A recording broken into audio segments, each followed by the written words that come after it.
McCarty, guests on Keel, heard via the Jack Spring Electric Keel Newsmaker hotline. Shreveport Mayor Adrian Perkins, good morning to you, sir. Morning. Lots of folks in Shreveport are afraid, I guess is a decent word. What do you say to them this morning? I tell them don't be afraid. At every press conference I've given, I said we are not going to panic. We are prepared for this, and we will persevere. So no need to be afraid. Just make sure you're adhering to the guidance that's being put out by leaders, and we'll overcome it. Adrian, I know sitting in your office with your key staff, you have to think, how is our community, how is our state, how's our nation going to recover from this? Where do we even begin? Yeah, I mean, it's a looming question, but first we have to get over it, right? I mean, we got to focus on the 50-meter target, and our 50-meter target is to make sure that we're, again, abiding by the guidance that's put out by leaders and just doing those simple things. So instead of looking at it as the whole elephant, we got to take it a bite at a time, and a bite at a time right now is making sure that, we're continuing to social distance ourselves. We're not convening and gathering to more than 10 people. We're continuing to maintain good hygiene and just doing those basic things. And if we do those basic things, we stay at home. We know that we can and we will save lives. We can and we will mitigate the damage that this outbreak is doing right now. We had spoken earlier this morning to Commissioner of Administration Jay Darden, and Erin had asked, because we all know that at some point some sort of relief bill will be passed. It'll make it through the Senate, etc.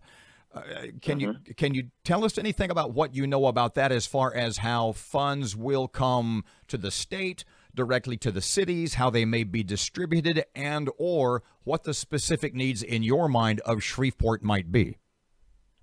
Yeah, well, I'll say the state funds, the state has already been reaching out to our federal delegation to get those SBA loans to help businesses out.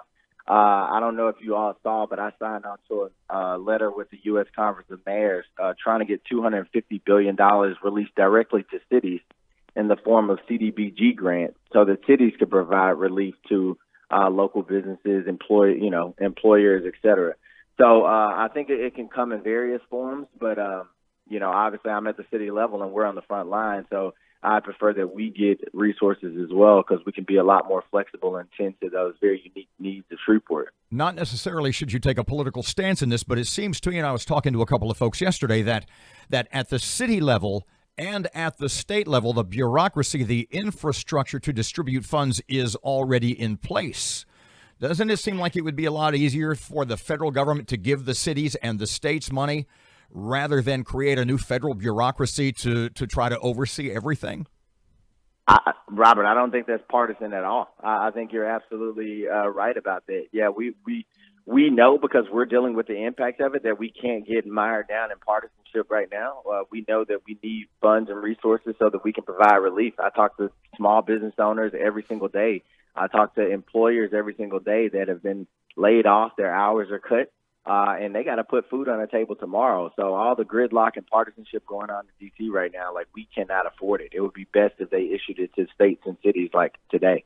I appreciate the garbage pickup guys who were out yesterday. What city services are you going to keep going? Which city services will we see an impact that may not be able to keep going under this stress?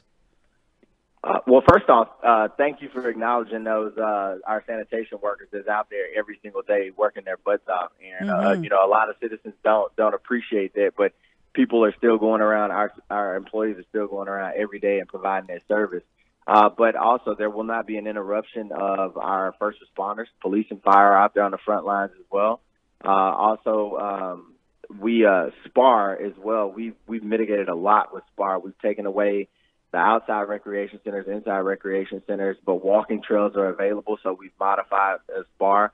SportTran is on their amended schedule as well. You can go on their website to look at what exactly that means. But yeah, for police, fire, sanitation workers, and water and sewer services, there won't be any interruptions at all. Like parks, like Betty Virginia Park, are you going to close the park, or is it still open for me to go walk my dog or go out and have a picnic with me and maybe my son or whatever? It's open for walking. But we're encouraging everybody to make sure they keep that 6 feet distance from anybody else that's out there. But we've closed off the playground equipment. So walking pretty much is the things that we're, Okay. limiting our city, space to. Impact on the city's budget.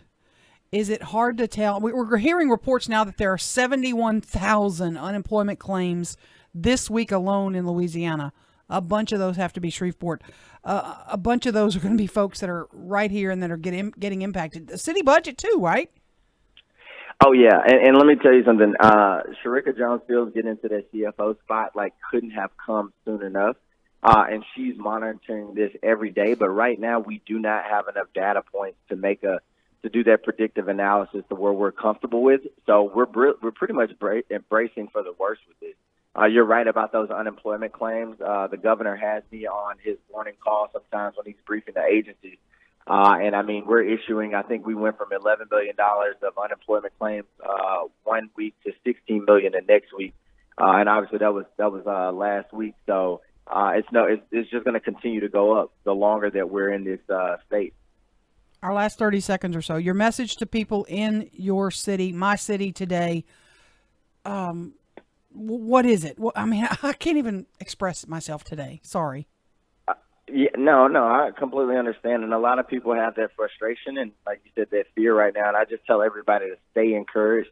I know these things seem small about social distancing and washing your hands and staying inside, and it's sacrifices, but we have to stay encouraged if we want to get out of this on the other side with the least amount of damage.